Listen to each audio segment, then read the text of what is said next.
India में चूंकि मुगल हुकूमत खत्म हो चुकी थी और हिंदू मेजोरिटी में थे, तो हिंदुओं ने ब्रिटिश गवर्नमेंट से रिक्वेस्ट की कि इंडिया की ऑफिशियल लैंग्वेज उर्दू की बजाय हिंदी होनी चाहिए। ब्रिटिश गवर्नमेंट ने भी मेजोरिटीज अथॉरिटी वाली गेम चला के हिंदी को ऑफिशियल लैंग्वेज बना दिया। अब होता यह है कि मुसलमान और हिंदुओं में एक बार फिर से दंगे फसाद शुरू हो जाते हैं, जो कि हमेशा से अंग्रेजों की रूलिंग स्ट्रेटेजी का हिस्सा रहा है। खैर, इन्हीं हालात में वक्त गुजरता जाता है और हालात बद से बदतर होते जाते हैं। अंग्रेज सोचने लगते हैं कि इससे पहले कि 1857 की बगावत जैसा कोई और इंसिडेंट हो, इंडियंस को पॉलिटिक्स में शामिल कर लेना चाहिए, ताकि इंडियन अवाम के कंसर्न्स को रिप्रेजेंट करने वाला कोई हो। और इसी बिना पे 1885 में A.O. ह्यूम ने एक पॉलिटिकल पार्टी बना दी जिसका नाम था इंडियन नेशनल कांग्रेस। इस पार्टी का मकसद ये था कि इंडियन मुसलमानों, हिंदुओं, सिखों और तमाम माइनॉरिटीज को रिप्रेजेंट करे और उनके मसाइल हल करे। बाकी कम्युनिटीज का तो पता नहीं, लेकिन ये पार्टी मुसलमानों को रिप्रेजेंट करने में और उनकी प्रॉब्लम सॉल्व करने में बिल्कुल नाकाम रही। सर सैयद अहमद खान मुसलमानों को पॉलिटिक्स से दूर रहने का मशवरा देते थे, लेकिन 1898 में सर सैयद अहमद खान के इंतकाल के बाद अब हालात कुछ ऐसे बन चुके थे कि मुसलमानों को पॉलिटिक्स में आने की अशद जरूरत पड़ गई थी। 20th सेंचुरी शुरू हो चुकी थी और शुरू में ही 1905 में बंगाल, जो कि एक बहुत बड़ा सूबा था, उसे दो हिस्सों में डिवाइड कर दिया गया, जिससे मुसलमान तो बहुत खुश हुए, लेकिन हिंदू कम्युनिटी अंग्रेजों के इस फैसले से बिल्कुल खुश नहीं थी, क्योंकि बंगाल का जो ज्यादा डेवलप्ड हिस्सा था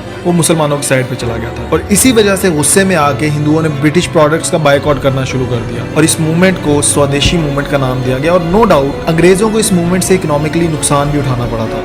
1905 में लॉर्ड कर्जन की जगह लॉर्ड मिंटो वाइसरॉय बन के इंडिया में आ चुके थे और कांग्रेस क्योंकि मुसलमानों को अच्छे से रिप्रेजेंट कर नहीं पा रही थी, तो मुसलमानों का एक डेलीगेशन सर आगा खान की लीडरशिप में लॉर्ड मिंटो के पास गया और सेपरेट इलेक्शंस की डिमांड की। तब तक मुसलमानों की कोई अपनी पॉलिटिकल पार्टी नहीं थी। लॉर्ड मिंटो ने काफी पॉजिटिव रिस्पॉन्स दिया और इवेंचुअली हुआ ये कि 1906 में मुसलमानों ने एक अपनी पॉलिटिकल पार्टी मुस्लिम लीग बना ली, जिसका प्रेसिडेंट भी सर आगा खान को ही बनाया गया। यहाँ मुस्लिम लीग बनती है और दूसरी साइड पे कायदे आज़म मोहम्मद अली जिन्ना इंडियन नेशनल कांग्रेस को ज्वाइन कर लेते हैं। ये बात सुनने में तो अजीब लगती है, लेकिन एक बात जो जहन में रखनी चाहिए, Quaid-e Azam Mohammad Ali Jinnah is known as the ambassador of Hindu Muslim unity, और ये टाइटल उन्हें हिंदुओं की पॉलिटिकल लीडर सरोजिनी नायडू ने ही दिया था, क्योंकि कायदे आज़म चाहते थे कि मुसलमान और हिंदू एक साथ चले। और ये बात तब की है कि जब पाकिस्तान बनाने की कोई डिमांड नहीं की गई थी। कुछ सालों बाद मुसलमानों की शदीद इसरार पे 1913 में कायदे आज़म मुस्लिम लीग ज्वाइन कर लेती है। पॉलिटिकल माहौल में एक बार फिर से हलचल तब होती है जब अगले ही साल वर्ल्ड वॉर 1 स्टार्ट हो जाती है।